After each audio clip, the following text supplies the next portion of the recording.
మేము ప్రపంచం ఇంత డెవలప్ అయింది. సైన్స్ బాగా డెవలప్ అయింది.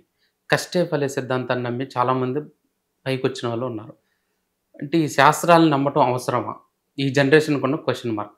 దీనిపైన మీరేం చెప్తారు? సో, శాస్త్రాలనేది ఇప్పుడు చూడండి, ఇప్పుడు కొత్తగా వచ్చిన శాస్త్రం అనేది కొత్తగా కాదు. సో, మన ఇండియన్ కల్చర్‌లోనే శాస్త్రం అనేది ఎన్నో తరతరాలుగా వస్తుందనమాట. మన పెద్దలు, పూర్వీకులు మనకు ఒక వరంగా ఇచ్చినదనమాట. సో, ప్రతి దానికి ఒక సైంటిఫిక్ రీజన్ కూడా ఉంది.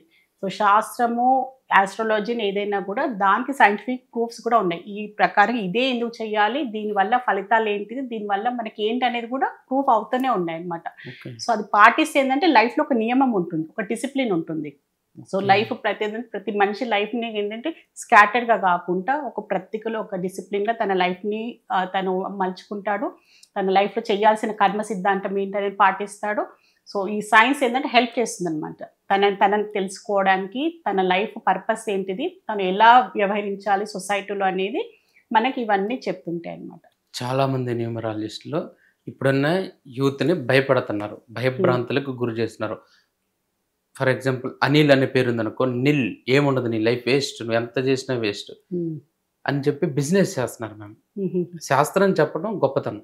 యాహ్! మన పూర్వం నుంచి వస్తున్న శాస్త్రం గొప్పదని చెప్పడం, కానీ దాన్ని వ్యాపార దృష్టితో చూసి అమాయకులను మోసం చేయడం ఎంతవరకు కరెక్ట్ మ్యామ్?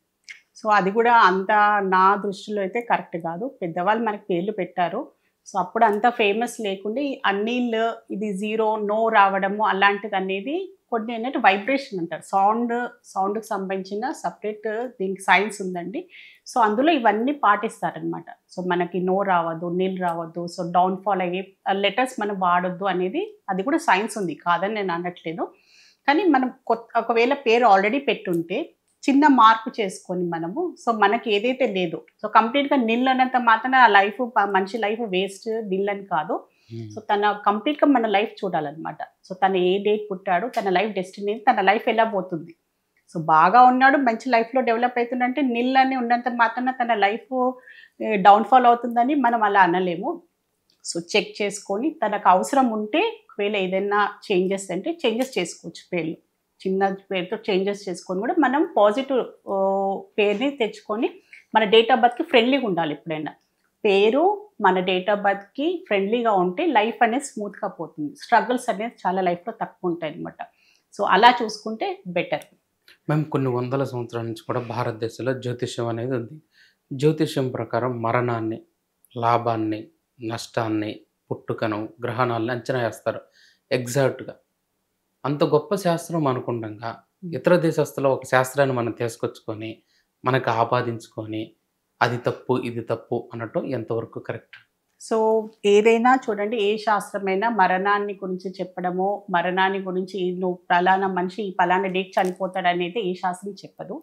సో, పుట్టుక, మరణం అనేది మనిషి తెలివితేటలకి అతీతమైనదది. అది ఎవరు గూడా ప్రిడిక్షన్ చెయ్యొద్దు. పుట్టుకలైనా, మరణం అనేది అది చాలా శాస్త్రానికి విరుద్ధం. సో, ఏ సైన్స్, యాస్ట్రాలజీ అయినా ఏదైనా గూడా అలాంటివి మాత్రం చెప్పడం అయితే చెప్పొద్దు.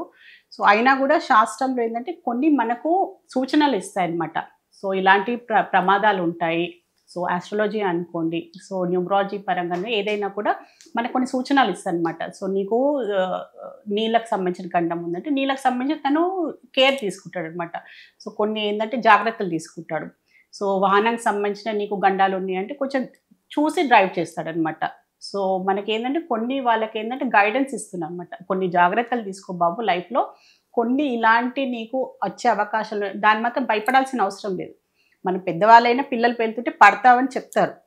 సో, దానంతరం మాత్రాన మనం అది చెప్పడము, చెప్పకపోవడం అనేది వాళ్ళు ఎలా తీసుకుంటున్నది కూడా చాలా అది కూడా ఇంపార్టెంట్. మనం కొన్ని జాగ్రత్తలు తీసుకోవడం, పెద్దవాళ్ళు చెప్పిన సూచనలు తీసుకొని పాటించుకుంటూ వెళ్తే లైఫ్‌లో బావుంటుంది. భయపడాల్సిన అవసరం లేదు.